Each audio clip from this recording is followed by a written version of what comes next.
बड़ी मजेदार चीज ये हुई है कि इस इलेक्शन से मुतालिक भी 2 वीडियो सामने आ गई हैं। दोनों वीडियोस आपको दिखाते हैं। एक वीडियो हुई है कि जिसमें पीछे नून लीग के बैनर शैनर लगे हुए हैं और उसमें कुरान पाक पे हलफ लेने का कहा जा रहा है कि भाई आप हलफ लें और कहें कि मैं नून लीग को वोट दूंगा या दूंगी। ये वीडियो जरा आप देख भी लें कि क्या कहती है वीडियो। जोर से हाथ रख के कहती हूँ 5 तारीख को मुस्लिम लीग नून को वोट दूंगी।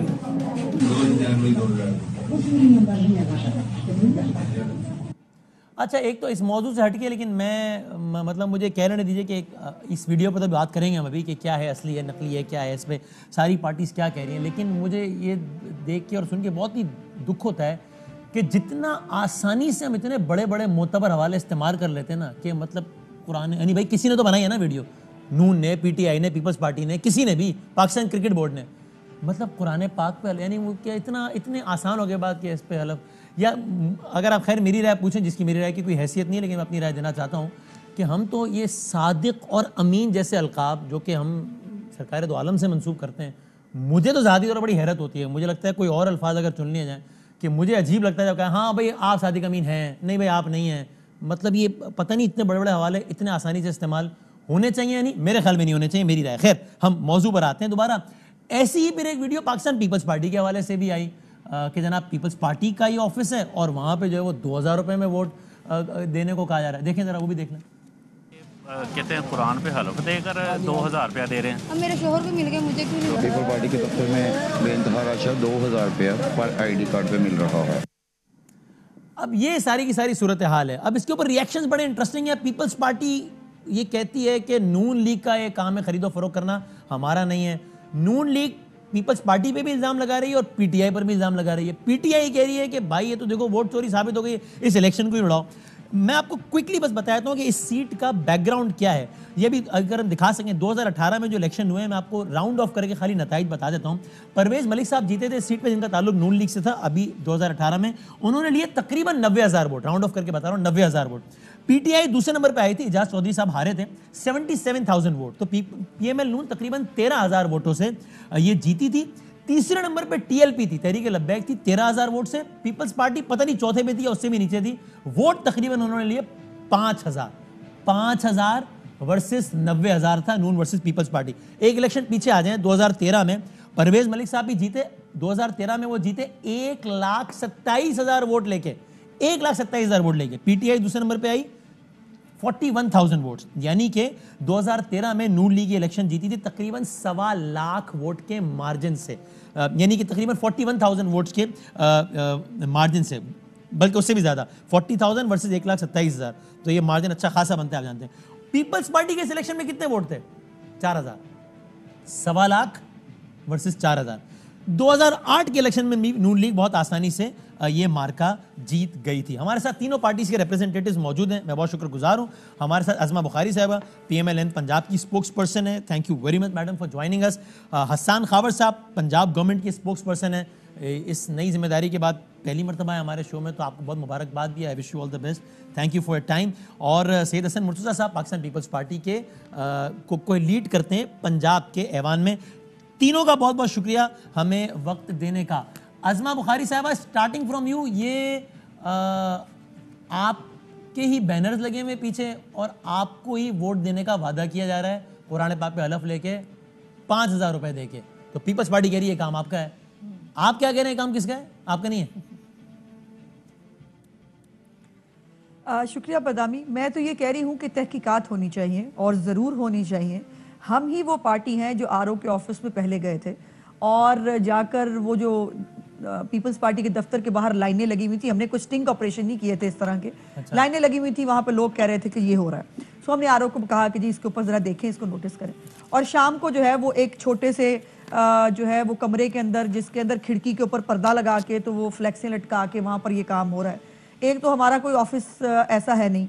दूसरी बात यह है कि मैं बहुत अल्लाह ताला से डर के और भाई आजिज़ी से कहती हूँ कि हमें कम से कम 133 के अंदर जहाँ पर एक बहुत कन्विंसिंगली हमेशा वो उस हल्के से हम कामयाब हुए हैं और वहाँ पर कोई बहुत एक्स्ट्राऑर्डिनरी एफर्ट की हमें ज़रूरत भी नहीं है। और ये सब हरकतें जो है ये हमारे लिए नहीं है। अब इसके अंदर मैं तो मुझे आप कह रही हैं कि दो राय पूरा है, ड्रामा हुआ कहा है, जाता नून है लीग के कि पीछे किसी और ने बैनर्स लगाया नून लीग की और ये वीडियो पूरी जी रिकॉर्ड मैं आ रही हूँ हाँ। जी बिल्कुल बिल्कुल मैं आ रही हूँ। एक तो आप किसने देखिए कि जो ऑडियो है, जरा आप वो देखिए कि ऑडियो की रिकॉर्डिंग, मुझे मेरी एको आ रही है, रिकॉर्डिंग के अंदर आवाज की आप देखिए, वो बहुत इंटरेस्टिंग है, आवाज का वॉल्यूम बहुत अच्छा है। फिर यह है कि जूम आउट जूम इन हो रहा है और एक ग्रीन कलर वाली कपड़ों वाली खातून उठी हैं जब वो पैसे लेके मुबैना तौर पर, और फिर वो साइड पे देख रही हैं कि उनको पता चल रहा है मेरी फुटेज बन रही है।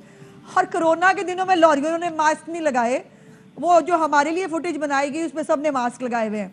मतलब अजीब तमाशा क्रिएट किया है। किसने बनाई है फिर ये? अगर आप कह रही हैं जाली है, हाँ, क्या राय है कि शायद पीपल्स पार्टी ने। अच्छा, मुझे मेरी एको आ रही है, बदामी प्लीज इसको फिक्स कराइए, मुझसे बात नहीं हो पा रही। मुझे इसमें दो राय है। एक कहते हैं कि शायद पीपल्स पार्टी ने, चूंकि हमने शिकायत की थी आरओ को तो उन्होंने किया है, लेकिन मुझे लगता है कि ये पीटीआई का काम है और पीटीआई ने एक तीर से दो शिकार करने की कोशिश की है। अच्छा। एक तो खुद नालायकी से और डर के इलेक्शन से आउट हुए, जब इलेक्शन कैंपेन के शुरू में ही चीमा साहब के ऊपर ग्रीन टाउन के हलके में, इसी हलके में अंडे और टमाटर पड़े और उसके बाद उन्होंने सोचा कि इज्जत इसी में है कि यहाँ से भाग लूं। तीसरा इलेक्शन वो लड़ रहे थे और उनको ये पता नहीं था कि प्रपोजल सेकेंडरी उनके हलके से होना चाहिए, बहरहाल। और दूसरी बात यह है कि जब ये पीपल्स पार्टी की फुटेज आ चुकी थी तो ये प्लान हुआ शायद कि अब हम नून लीग को भी जो है ऐसे बदनाम करें, उनको रगड़ा लगाएं ताकि हम सादक और आपकी जरा ऑडियो को भी रेक्टिफाई कर लेते हैं, रिकनेक्ट कर लेते फिर हैं। वही ईवीएम, आपको ये लगता है ईवीएम को भी हम ले आए बीच में। अच्छा, तो आपको लगता है कि पीटीआई जी, ने आपने ये कुछ काम कहा? किया है इस इलेक्शन को मुतनाज़? मैं पीटीआई से इसका जवाब मुझे लेता लगता हूं है। और मैं नाज़रीन को भी इन्फॉर्मेशन ये वाली बता दूं, अगर जो जिनके जहन में बात नहीं है, कि पाकिस्तान तहरीक इंसाफ जिससे ही अपेरेंटली मुकाबला बन रहा था, पिछले वोट्स को देखें तो नून लीग का, वो इस इलेक्शन में हिस्सा ही नहीं ले पा रही, इसलिए कि चीमा साहब जो कि पाकिस्तान तहरीक इंसाफ के कैंडिडेट थे, वो तकनीकी बुनियादों पर नाअहल हो गए, चूँकि उनका जो तजवीज़ और तायद कुनंदा वो सारी टेक्निकलिटीज़ होती हैं, वो इस हल्के का नहीं था, NH 133 का, वो 130 का था। उस पर उन्होंने तो इसलिए कागजात नामजदगी मुस्तरद हो गए, फिर उस पर इलेक्शन कमीशन भी गए, फिर वो लाहौर हाईकोर्ट के ट्रिब्यूनल भी गए। किस्सा मुख्तसर है कि उनकी अब ये उनकी एतराज़ को नहीं माना गया, तो पीटीआई है ही नहीं इस इलेक्शन में। But very interestingly Azma Bukhari साहब को लगता है कि वही पीटीआई जो सिलेक्शन में है ही नहीं, उसी ने सारे का सारा प्लांट किया है। लेकिन हसन साहब, आपके जवाब से पहले मुझे इजाजत दें। रेलेवेंट होने की कोशिश की। अब हसन की है और हमें बदनाम करने की कोशिश की है। ये मैं उनसे पूछता हूं, और ईवीएम को दोबारा बीच में लाके एक इशू बनाने की कोशिश की है। ये मैं उनसे पूछता हूं। अहम तरीन खबरें अब एक क्लिक की दूरी पर। आपके पसंदीदा टॉक शोज हों या अहम मुल्की या गैर मुल्की शख्सियात की न्यूज कॉन्फ्रेंसेस, हर लम्हा बाखबर रहने के लिए सब्सक्राइब करें हमारा YouTube चैनल। मौसम की सूरत हाल हो या खेल के मैदान से खबरें, अपने मोबाइल फोन से मुल्की और बैनुल अक़वामी अहम खबरों तक रसाई के लिए डाउनलोड कीजिए मोबाइल ऐप। बावसूख ज़राए से मुसद्दिका खबरों, तज्ज़ियों और तबसरों से मुस्तफीद होने के लिए विजिट कीजिए पाकिस्तान की सबसे बड़ी न्यूज वेबसाइट www.arYnews.tv। इन सब के अलावा पाकिस्तान का सबसे बड़ा फेसबुक पेज हो, सबसे बड़ा न्यूज इंस्टाग्राम अकाउंट या फिर ट्विटर, ARY न्यूज पहुंचा रहा है खबरें सबसे पहले आप तक, ताकि आप रहें हर लम्हा बाखबर।